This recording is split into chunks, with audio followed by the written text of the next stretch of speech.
সেদিন ছিল আমাদের পাশের পাড়ার একটা বাচ্চা মেয়ের অন্নপ্রাশন। যথারীতি সবাই মিলে একসঙ্গে বেরিয়ে পড়েছি।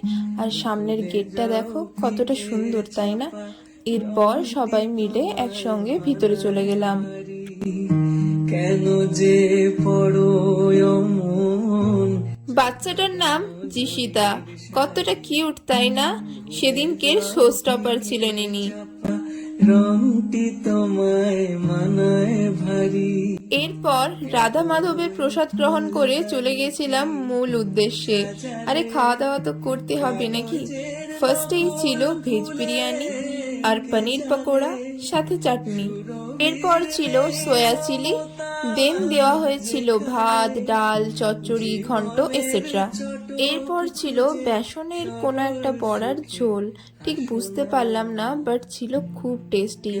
দেন পাঁপড়, চাটনি, পায়েস দিয়ে খাওয়াটা কমপ্লিট করলাম। টাটা।